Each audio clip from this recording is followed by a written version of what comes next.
Hi, my name is Cameron Carlson with AnimeLocation.tv. I'm here at Matsuricon 2023 with my good pal, Mr. John Hoelscher, for a very special After Dark Thursday night interview. How you doing? The lights are bright on Thursday night. Literally, it's burning my retinas. So, rolling into it, it's only been a few months since the last time we got the chance to talk to you. It was at OhioCon 2023. How have you been since then? Very busy in personal life and also getting ready for Matsuricon. It's always a wild ride, but I am very happy to see the culmination of the process this weekend.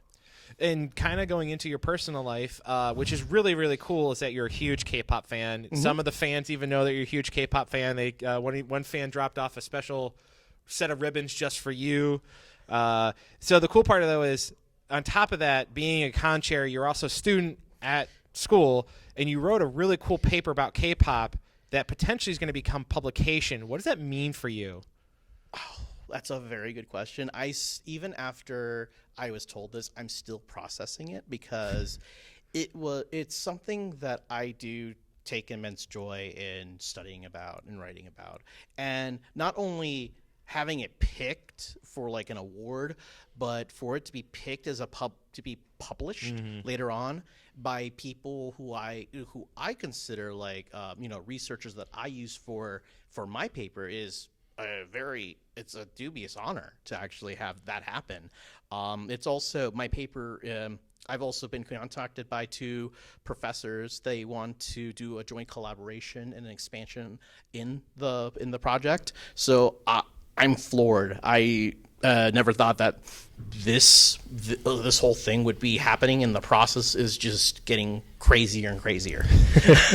Cool. So talking about K-pop again, the cool part is that you are very good friends and help with Otakon with their Asian American vocals and singing. Yeah. How did it go this year for you at Otakon? Well, to be honest, I actually was less involved with that. I was involved in the initial process of talking with one of the K-pop guests. I went to Korea with the team to actually talk with Just B, who was the boy band who was at Otakon this year, and that was a very fun time. Got to talk with the CEO and some of the other people to bring them out to the U.S. My job this year at Otakon was the U.S., UK, and EU guest relations head, and I actually got to bring out several British voice actors from Final Fantasy XIV who were lovely, and everyone then started talking about Matsuricon, and they started, when can we come to Matsuricon? They're still bugging me, like, when can I come to Matsuricon? So we may have British voice actors at Matsuricon in the future. Well, I mean, we always love a British accent. It just goes pretty far in terms of soothing people. Yes. So again, Matsuricon is very important to you. Yes. Charity is extremely important to you. So Very what much. can fans expect for charity this year here at Matsuricon? I think we did an overhaul for our charity event this year, so I'm hoping that people will actually turn out in the charity area, and especially at the end of the con when we actually do our normal auction. We have special one-of-a-kind items that we will be auctioning off in the name of charity. All proceeds again will go to Pelotonia at the OSU James Cancer Research Hospital. I'm looking forward to seeing everyone show up and actually putting down money and just throwing it on stage. That's all we ask for. Just throw your money on stage. It's okay. You don't need anything. Just you're not going to really use it. You're not spending anything. Just throw it on the stage. That's all we need. John and I have actually gotten in bidding wars. Especially with your credit card. So Matsuricon has brought in a lot of top talent when it comes to musical guests this year. How did that all fall in line? Well, a lot of it just takes its time. That's the best answer I can give. With time and just getting to know a lot of the different people in the process. So with some of our people this year that we have Nana this year. This was just basically a joint process with people that we worked with before, which is Fake Star USA. We had them bring out Teddy Lloyd recently, and it was a good fit for us. We talked with them about bringing Nano out, and that was a good fit to bring out. Kara Wada is something I've been working on for the last couple of years myself with other connections that I've had, and we're very happy to have him out here. And I hope this with Karawada here will be the first of many other caliber Japanese guests that we have at Matsuricon.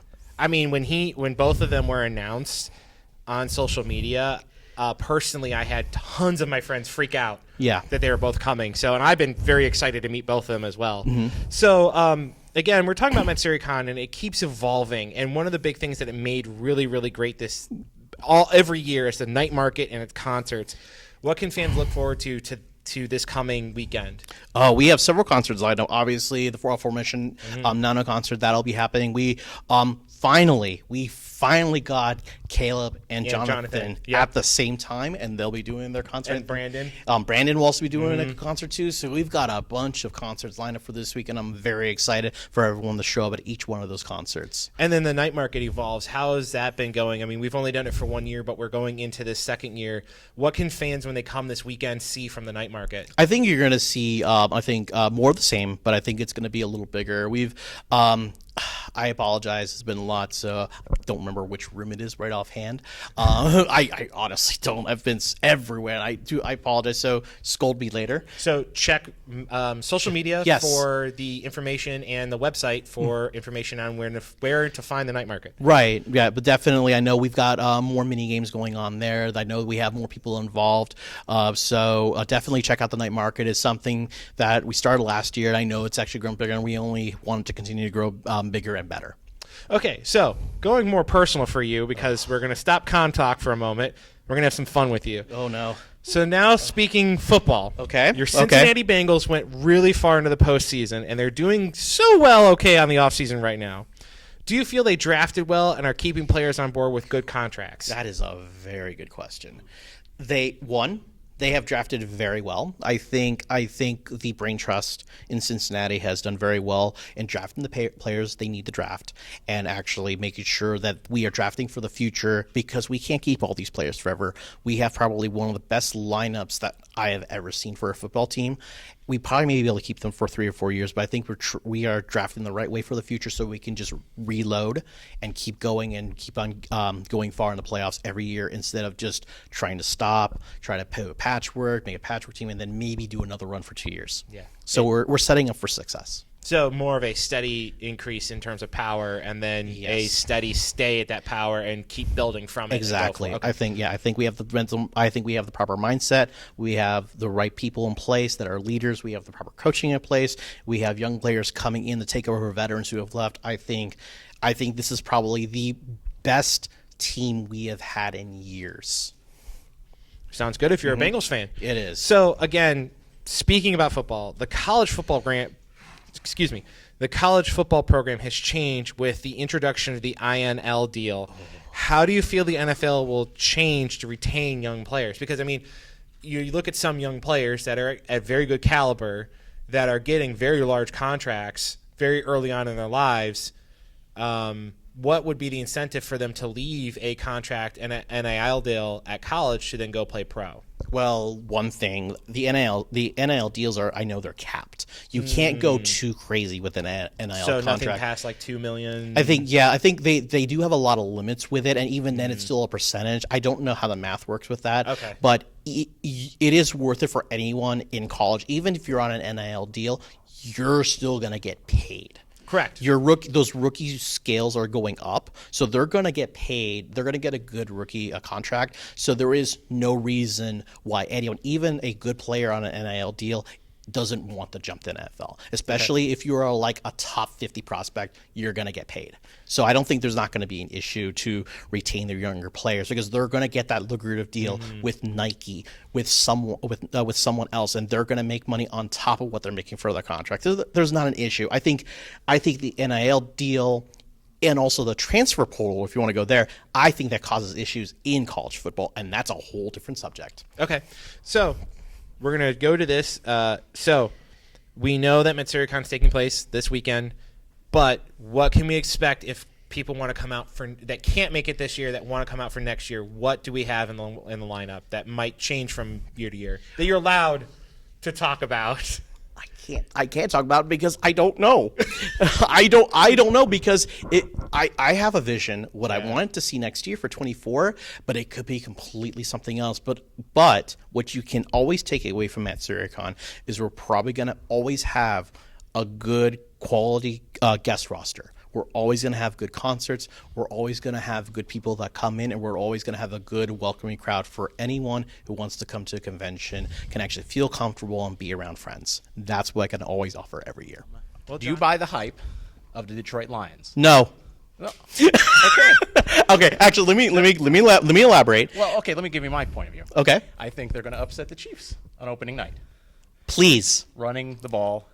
I think they're going to do better in the first half. I'm sorry, I didn't mean to interrupt you. No. Go ahead. I think they're going to do a lot better in the first half, but I think Detroit is still a few pieces away from challenging for the North right now. I think Detroit has what's the word I'm looking for here? Moxie?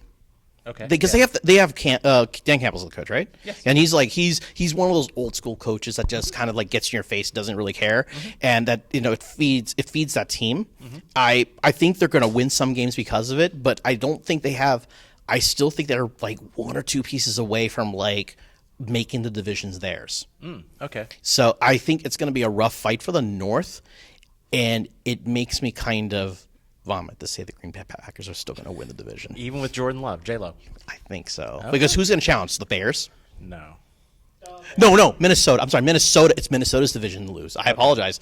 Minnesota won't win that division. Even losing Cook, even losing Thielen, It's in pieces though. yeah. they're I still think fine. I think they're still fine. They're just not as fine. It's going to be close, but I think it's their division to lose. So you heard it here first. You trust Kirk Cousins more than the Lions. Yes. Good call. I know it sounds like crazy talk, but until it, honestly, if they win that opening night game, I probably may change my view. Oh.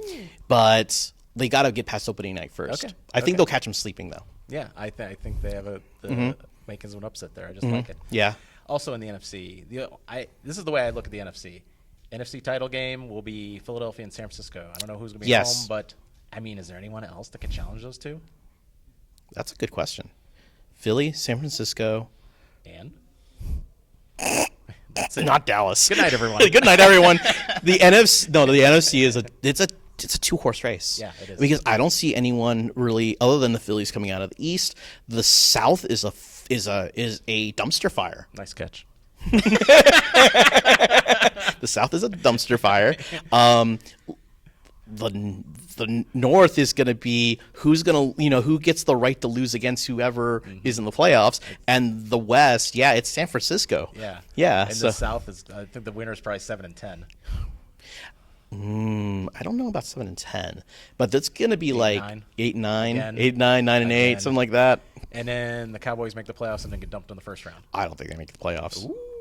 Who else do you have in the NFC East going besides Philly? Anyone? Giants. Giants. Very good. Okay. Now let's talk about the conference you want to talk about. Ooh, yes, please. And I'd like to have us start off with a very good question. Yeah. It is Jacksonville plays in a very horrible division. Are you concerned that because they play in a horrible division and probably get 6 free wins out of that division, do you feel like it might be a problem because they might get home field advantage in the AFC playoffs? No, because they also have to play 11 other games outside their division. Okay. So You- you think it will average out? They're going to average out. Okay. I still think it's Jacksonville's division. Yeah, easily, I think. It's still a division, but they've got Murder's Row this year. They get Kansas City and the Bengals and who won in the East? Who was the East? Who was the AFC East winner? It was Miami or was it Buffalo. Buffalo. So yeah, they get Murder's Row. So I don't see them getting number one. Okay. They're not. I don't unless Trevor Lawrence has goes to the next level and does something crazy ridiculous. I'm not seeing it. Okay. To your favorite division. Let's start at the bottom. Okay. Browns? Yes. Okay. No. Yes. Back to my Browns. They got Yes. the lead. It's our year. And no. Did you see their last practice? So tell me why they'll be in last. Well, they're wanting to offload Kareem Hunt. I know that. I just honestly think their defense is not what it used to be. And I don't really believe in Deshaun Watson. That's the number one problem. I don't believe in Deshaun Watson either. Yeah. I think who's going to receive the ball? Amari Cooper. Maybe. They got a trade from the Jets. The was that? Elijah Moore? That tells you how much I'm not paying attention to the Right. Browns. Yeah, okay. They're going to sneak and actually get a couple. They're going to get a couple of wins that we're not going to expect. That I will say this: even though I put the Browns in last, I don't like Week 1. Oh, I okay. don't like Week 1. Yeah, that 'cause is, they've given you guys trouble. they give us fits for whatever reason. I don't know why. They And played it's the the division tough for some reason. for some reason they play the Bengals tough, and it's. But as I've always said, if we have to lose against the Browns twice to get to the Super Bowl, I'll take it every time. Nice. Third going to be the Steelers? Yes, Okay. Or do you think they'll be improved? I think they'll be slightly improved. I think they need another receiver. Yeah, because Allen Robinson's probably not going to do it. No, Pickens looks to be a little better. Pickens will probably be I the don't. dominant one. I Deontay don't Johnson. think their QBs. I don't think that's their long-term answer. Oh, I you don't like Pickett? No. Okay. No. So Pickett's not the long-term answer. I don't think he's a long-term answer. We'll see at the end of the year if he's going to be better. But I mean, Steeler fans are doing basically mental cartwheels to compare him to Burrow. It's kind of sad. It's pathetic. Defense probably a little better if Watt stays in there. If Watt stays in there, I think the defense will always keep them in games. It's their offense is just not. It's if you can. If they've improved their offensive line, I think they could do something. But they're just. I don't think they're there yet. I think their offensive line has improved. I think the skill players are all right. If you don't believe in Pickett, though, then that's it. I just don't. I don't believe in Pickett. Sorry, I think it's a little homerism on my end, but no, I don't. Second place. We went to see them last year in the playoffs. That was a nice game at night after we watched my Dolphins lose. Boo.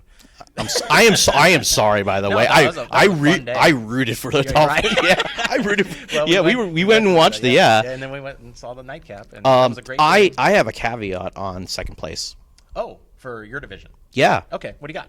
they won't make the playoffs. Oh, second place doesn't make the playoffs. They don't. Because the AFC is so loaded. Yeah, and I think Baltimore will take a step back. Oh, okay. Because So I don't think you have OB them in second, but taking a step back. Yeah, and I don't think OBJ makes the season.